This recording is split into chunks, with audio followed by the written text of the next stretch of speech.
Hi everyone. Today I wanted to show you how to add a new gauge to your RV layout. I'm going to go ahead and start the application and wait for it to connect to the CAN pod and get data streaming. Take just a few seconds. And there we go, and it's up and running. Now I want to add a gauge to the second page since I've got a little extra room down there.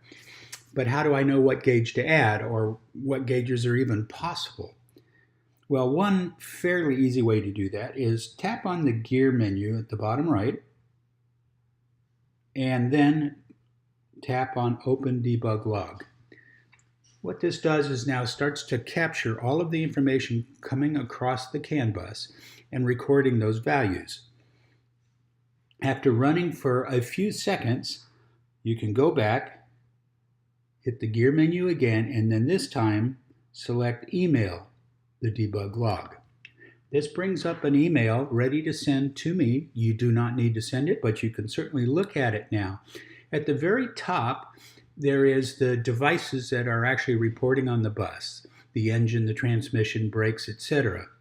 Below that are the parameters that are being sent down and their number and their values. Now what this is the last value that was received by any of these particular PIDs. Some of them make sense as a floating point value where others may not because they are actually a bit mask, a binary mask of various switches or status that doesn't show up as a floating point value. Let's go to the bottom, and just beyond the report is the actual captured data that was coming from the CAN pod. This is what the data looks like. Now I'm going to go back up and I'm going to pick PID number 183, which is an instantaneous fuel rate in gallons per hour. And I'm going to go ahead and make a gauge that uses PID number 183. So I'll cancel out of this. And now this time I'm going to go ahead and select the gauge, select the gear menu, and at the very bottom of the menu I'm going to select Add New Gauge. And this brings up a gauge editor with basically a default gauge. Now remember, I wanted to do PID number 183, so I'm going to come up to the top menu there, top entry field, and type in 183. When I do that, it then adds in the default title, and I want to change that. That's just a placeholder for you. I want to get rid of all of these pieces of extra information at the end. I know it's in gallons per hour. Click Next. I'm down to the minimum value, which is fine.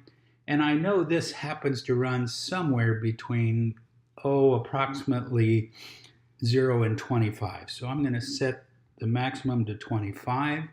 And if you'll notice, right at the moment, I'm actually getting data that's correct. It's coming through the CAN pod, and you can see that it's working. Now, what are these extra values that you're seeing here? First one is the minor tick intermittents. So currently it's 0, so there are no minor ticks, but I can bring that up to number 1, and now every 1 unit has a minor tick.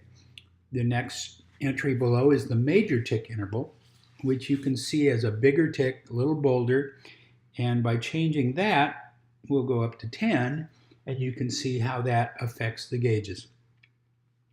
I'm going to go back and make that 5 again. That fit a little better for a 25 range from 0 to 25. Now you'll notice there's 3 areas, green, yellow, and red. These are what I'm calling zones of operation. Green is your nominal zone, yellow is a warning zone, and red is an alarm zone or a critical zone. So you can set these as you see fit. Let's say you wanted to bring down the warning zone from 5 to 15. We just go ahead and set it like that, and that automatically makes the other zones fit to that.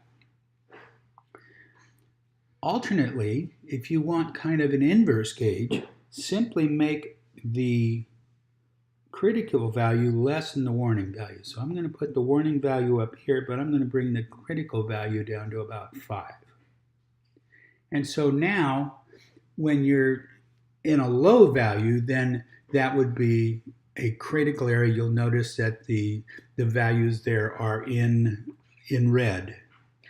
And speaking of values, the last thing that we have here is a gauge precision, which we can change from 0 to 1 decimal point or 2 decimal points.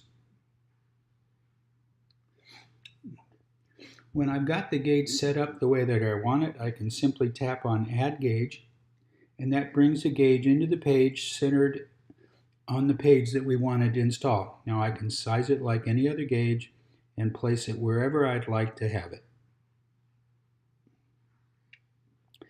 If I'm happy with that, then I simply tap the gear menu and save the edit. I hope that gives you an idea of how to add gauges. We'll continue on with how to update existing gauges in a similar fashion after this.